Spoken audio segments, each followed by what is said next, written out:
राधे राधे भक्तों।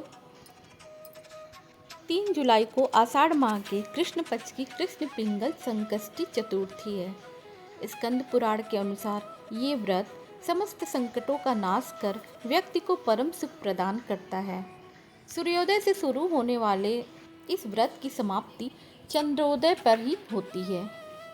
संकष्टी चतुर्थी की पूजा में कथा का विशेष महत्व होता है। यहाँ आइए हम पढ़ते हैं कृष्ण पिंगल संकष्टी चतुर्थी की संपूर्ण कथा। माता पार्वती जी ने गणेश जी से कहा कि हे वत्स, आषाढ़ माह की कृष्ण चतुर्थी को अत्यंत शुभदायक एवं मंगलकारी बतलाया गया है। आप उसकी कथा, महात्म्य एवं विधान का वर्णन कीजिए। आषाढ़ माह के गणेश जी का क्या नाम है तथा उनका पूजन किस प्रकार करना चाहिए?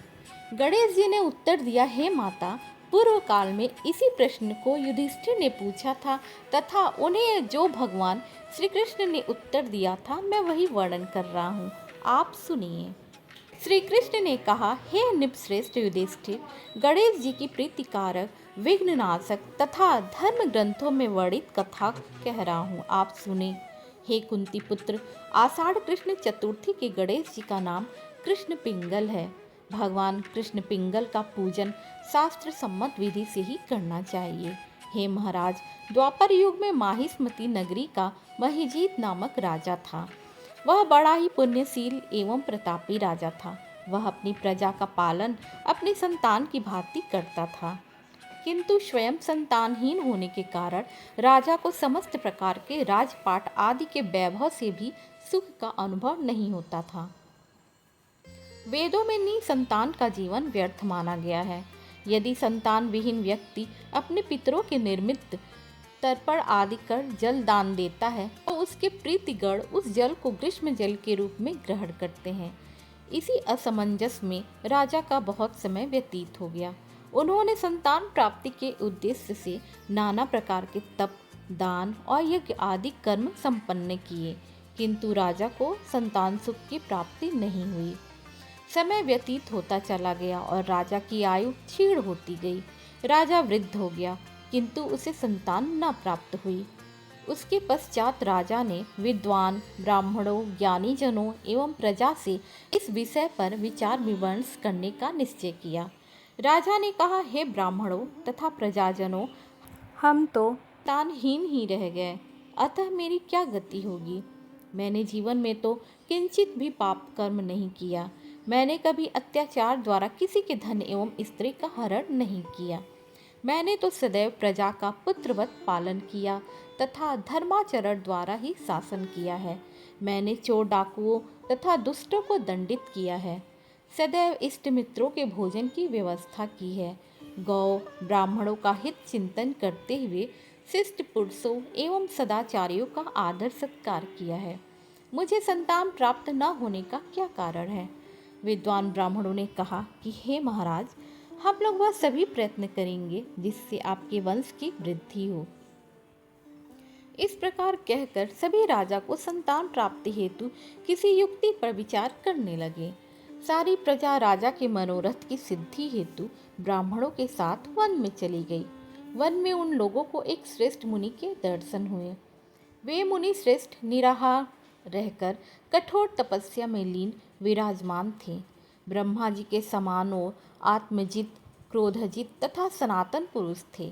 वे महात्मा संपूर्ण वेद विशारद, दीर्घायु, अनंत एवं अनेक ब्राह्मणों के ज्ञान से संपन्न थे। उनका पवित्र नाम लोमस ऋषि था। प्रत्येक कल्पांत में उनके एक एक रोम पतित होते थे, इसीलिए वह लोमस ऋषि के नाम से विख्यात हुए। राजा सहित समस्त प्रजा एवं ज्ञानी जन त्रिकालदर्शी महर्षि लोमस के दर्शन करने लगे। सभी तेजस्वी मुनि के समीप पहुँचे तथा उचित आदर सम्मान के साथ सभी लोग उनके समक्ष खड़े हो गए। मुनि के दर्शन पाकर वहां उपस्थित सभी लोग प्रसन्न होकर परस्पर कहने लगे कि हम लोगों को सौभाग्य से ही ऐसे मुनि के दर्शन हुए हैं। इनके उपदेश से हम सभी का मंगल होगा। ऐसा निश्चय कर उन लोगों ने मुनिराज से कहा, हे ब्रह्म ऋषि, हम लोगों के दुख का कारण सुनिए। अपने कष्ट के निवारण हेतु हम लोग आपके समक्ष आए हैं। हे भगवान, कृपया आप ही कोई उपाय सुझाएं। महर्षि लोमस ने पूछा, सज्जनों, आप लोग यहाँ किस कामना से उपस्थित हुए हैं? मुझसे आपका क्या प्रयोजन है? कृपया स्पष्ट रूप से कहिए, मैं आपकी सभी शंकाओं का निवारण करूँगा।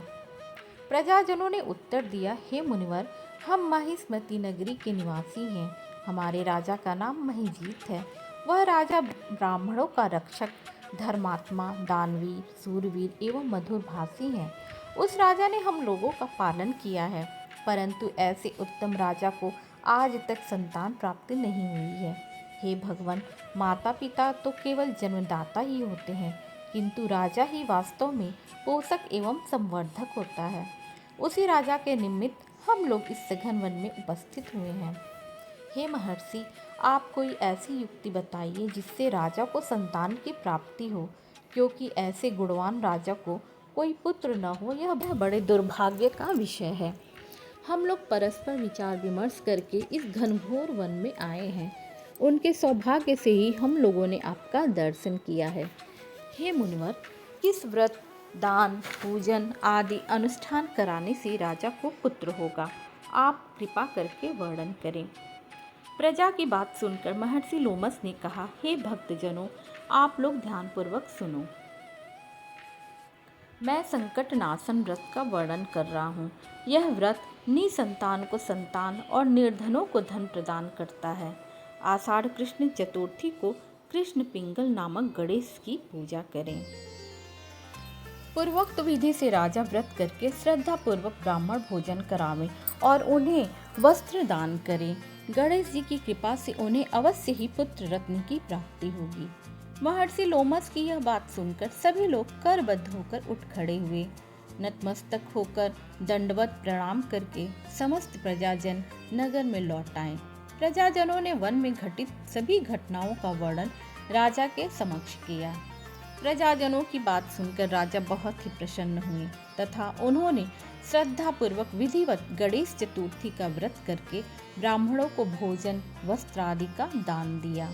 रानी सुदक्षिणा को गणेश जी की कृपा से सुंदर एवं सुलक्षण पुत्र प्राप्त हुआ। श्री कृष्ण जी ने कहा, हे राजन, इस व्रत का ऐसा ही दिव्य प्रभाव है। जो व्यक्ति इस व्रत को श्रद्धापूर्वक करता है वह समस्त प्रकार के सांसारिक सुखों को भोगता है। हे महाराज, आप भी इस व्रत को विधि पूर्वक कीजिए। श्री गणेश जी की कृपा से आपकी सभी मनोकामनाएं पूर्ण होंगी। आपके संपूर्ण शत्रुओं का विनाश होगा तथा आपको अचल राज्य की प्राप्ति होगी। श्री कृष्ण जी अनंतर कहते हैं, हे राजन, हे भूप शिरोमणि युधिष्ठिर, जो पुरुष इस व्रत का भक्ति पूर्वक पालन करते हैं वे चाहे एकांत में तप करने वाले ऋषि मुनि हों या विद्वान हों, उन्हें निश्चय ही निर्विघ्न रूप से पुत्र पौत्र आदि की प्राप्ति होती है।